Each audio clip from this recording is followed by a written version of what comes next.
Hello everyone, welcome to class in computer science with Python. जैसा कि हमने last class में आपके पाइथन का कंप्लीट एक रिवीजन कर दिया था, जिसमें टूर ए और टूर बी के थ्रू हमने सारे एस्पेक्ट जो भी आपके पाइथन के थे, जितनी भी टपल लिस्ट वगैरह, उनको थोड़ा सा कवर कर दिया था। तो अब इस वाले लेक्चर में हम कवर करेंगे आपका चैप्टर 3 है फंक्शंस का। तो हम फंक्शंस के बारे में जानेंगे। तो चलिए आपकी स्क्रीन पे चलते हैं, बोर्ड की तरफ। यहाँ पर आपका पहले हेडिंग लिख लेते हैं, फंक्शंस इन पाइथन। ठीक है। अब देखिए यहाँ पर हम फंक्शन से क्या समझते हैं वो बता देते हैं एक बार आपको, और इसकी ज़रूरत क्या पड़ी वो सब भी हम आपको बताएंगे। तो सबसे पहले फंक्शन क्या होता है? एक ब्लॉक होता है जो किसी पर्टिकुलर टास्क को परफॉर्म करता है। यानी ये इसको आप बोल सकते हो एक ब्लॉक। ठीक है, जो क्या परफॉर्म करेगा, कोई पर्टिकुलर टास्क। ठीक है। अब ये टास्क आप पे डिपेंड होता है, आप क्या करवाना चाहते हो इसे। अब इसको डिटेल में जब हम पढ़ेंगे तो आपको पता लगता जाएगा कि ये कहाँ पर और किस तरह से यूज़ होता है। तो देखिए यहाँ पर हमें फंक्शन की ज़रूरत कैसे पड़ी वो देख लेते हैं। तो सबसे पहले आप मैथमेटिक्स में भी देखते होगे कि फंक्शन कहाँ पे यूज़ होते हैं। तो मैथमेटिक्स में आपने देखा होगा, सपोज आपने ले लिया 2x⁴। ठीक है। तो एक तरह से ये क्या बन गया, आपकी एक पोलिनोमियल है मैथ में। ठीक है, यानी इसको आप पोलिनोमियल की तरह ट्रीट करते हो।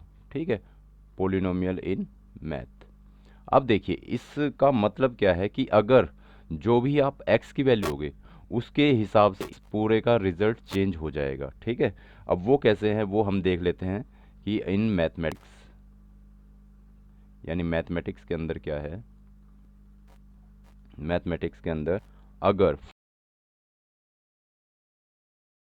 4x आपने दे दिया 1, तो यहाँ पर इसकी वैल्यू क्या हो जाएगी, 2 × x⁴, यानी x की पावर क्या हो जाएगी, यहाँ पर इसकी जगह आप लिखोगे 1⁴। ठीक है, और इसका रिजल्ट आपको यहाँ पर मिल जाएगा 2। ठीक है, तो इजीली है ये वाला। अगर आप x की वैल्यू 2 रखते हो मैथ में, तो यहाँ पर क्या हो जाएगा, 2 × x की वैल्यू 2⁴, यानी ये 2⁴ 4, और यहाँ पर इसको 2 से मल्टीप्लाई करेंगे तो 8 हो जाएगा।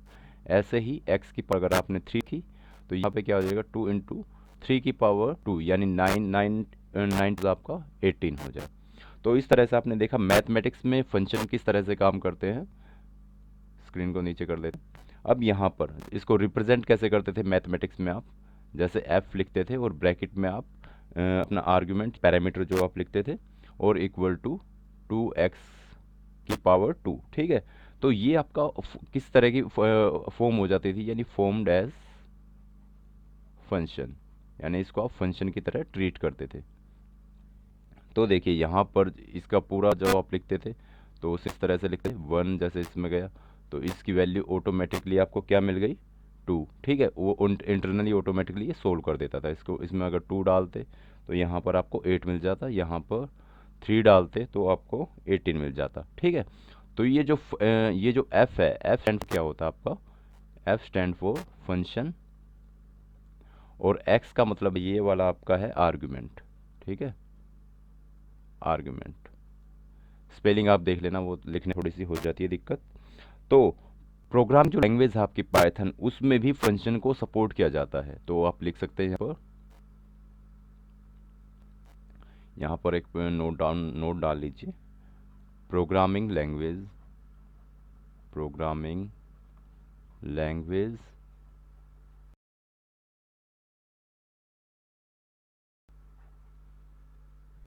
Also support function.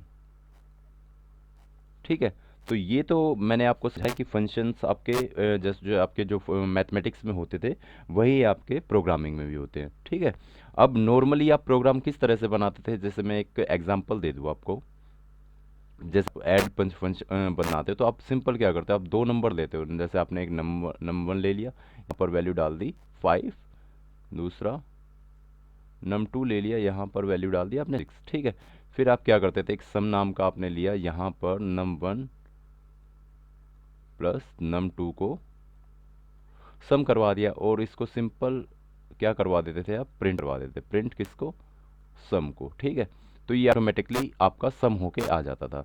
इसको अगर आपको फंक्शंस के थ्रू करना है तो उसका क्या तरीका है, वही हम इस सीरीज़ में सीखना शुरू करेंगे। आपकी फंक्शन की सीरीज़ में एक अलग से बना दूंगा, जिसमें मैं छोटे छोटे पार्टों में इनको डिवाइड करूंगा।